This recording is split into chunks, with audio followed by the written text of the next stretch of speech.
That's the Indonesian army running around town.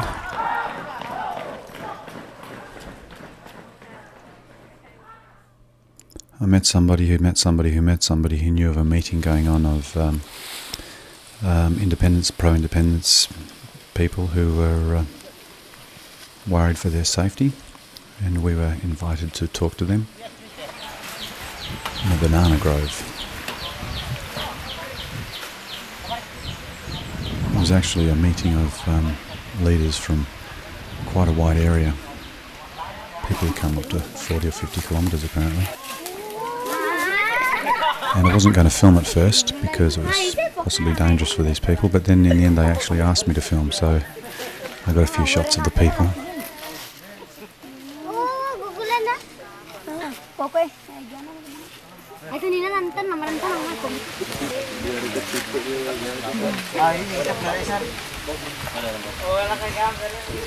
And they offered to take us on a tour of encampments in the hills of people who were hiding for fear of their safety, Falun supporters and Falun people. So we went on a big trek into the hills.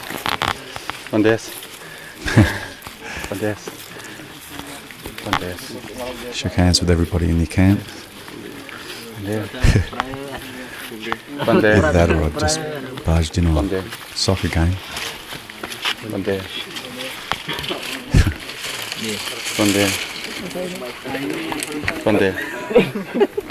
Yep, this is where pretty much most of the men and young men were, up in the hills,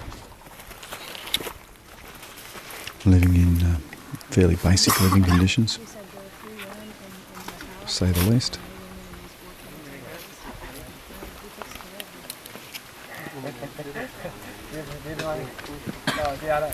And I was on the trek with Sue, an American woman, and Trevor, who spoke, I think it's Teton, I'm not sure, but he spoke to this guy who then spoke to the people in the camps. Times of war, the women and the men have to split and they just have to make do. Untuk menghindari kematian. He said that even in April they were starting to leave the KK in the large cities, and up until the 11th most of these people stayed like in Ratahu below, but then with the 11th they started to make plans to disperse, because they knew that if the military came there then there could be many deaths, and so in order to prevent a lot of deaths they decided to spread out into the hills.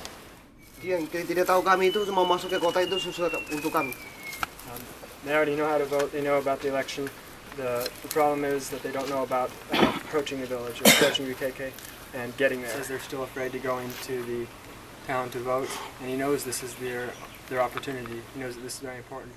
Some people hiding south of, or southwest of Bay, and so when they go in the militia, that they have to cross the road to the militia area, the headquarters almost, and then these people, they're afraid that the militia will be attacked.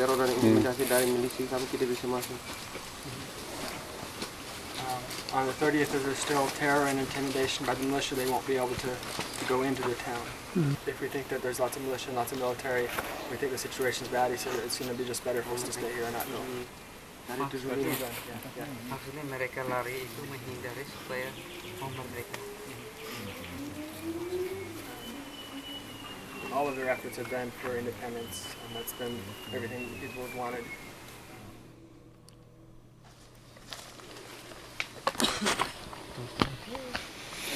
Okay, beautiful.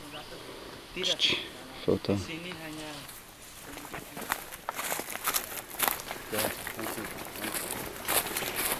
And off we went to another camp.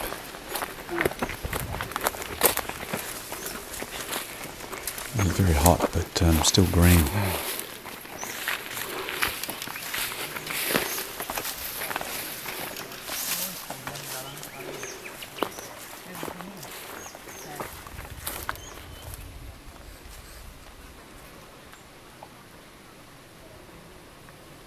This man was one of our guides. Ya ini, itu paling ni. Sira ka satu ni. Latung paling ka?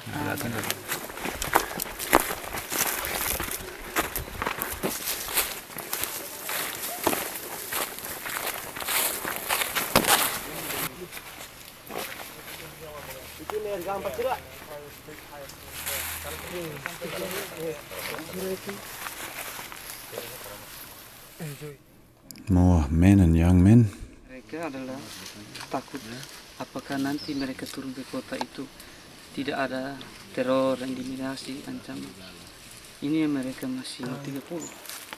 He says that all of the people here are registered in Vqq, and their main difficulty is actually arriving in Vqq because they're afraid of the terror of being intimidated on their way to Vqq and in Vqq.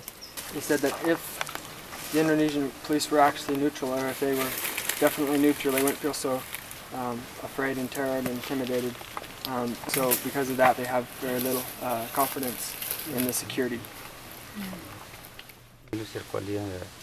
Dia 31, sira tu tentara, lisi hove nakamera tu asal tamai. Commando's capacity. Well, there's rumors that on the 31st, 1st and the 2nd, they'll put into motion an action to sweep through this area and attack these posts that they have created, these small posts, and they're worried about that. Dia 31 sila halam. Terima kasih ya. Obrigado. Yeah, so the people up there would speak Portuguese. And I don't think what happens is this guy spoke Malay and Trevor spoke Malay.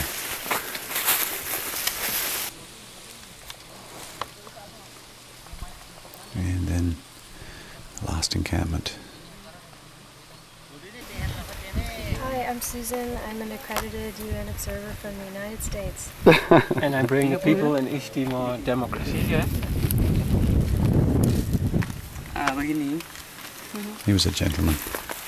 sini ada 30 ikut pemilu ke kota. And it was the same story pretty much everywhere. Everybody was concerned about what would happen if they went into town on the day to vote.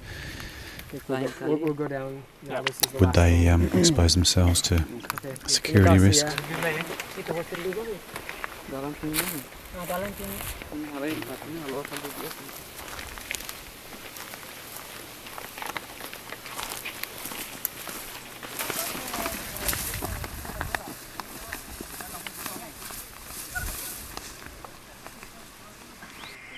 Oh yeah, and on the way home we stopped in a coconut grove and had some coconuts.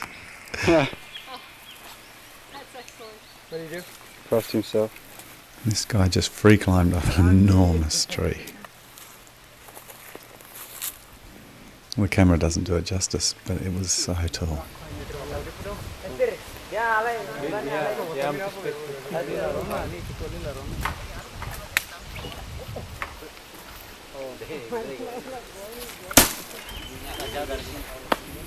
Jesus Christ.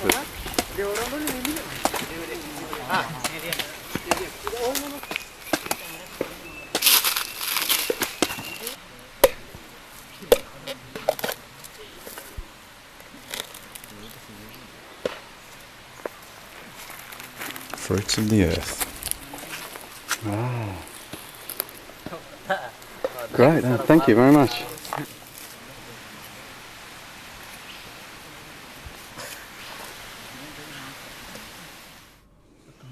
6 months at one time, and 3 times though he was captured in all it was 1 year. Wow. Long time. Long time. Lama ya. Karena sampai ini kita masih resist untuk independensi.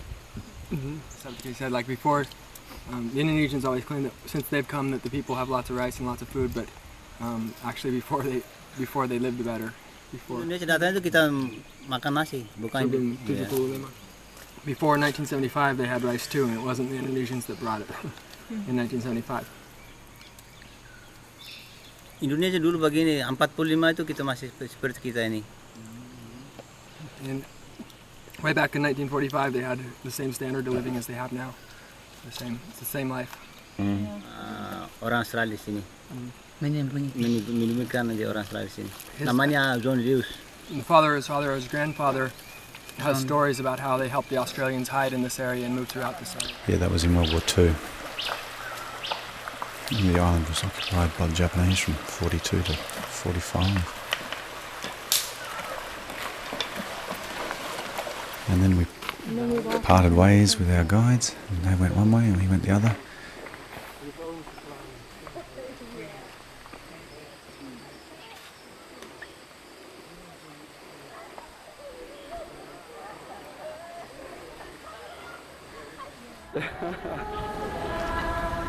And 3 tired volunteer observers make their way home.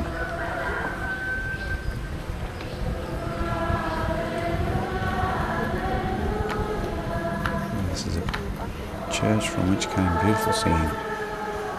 And next will be a series of vision from the actual referendum day.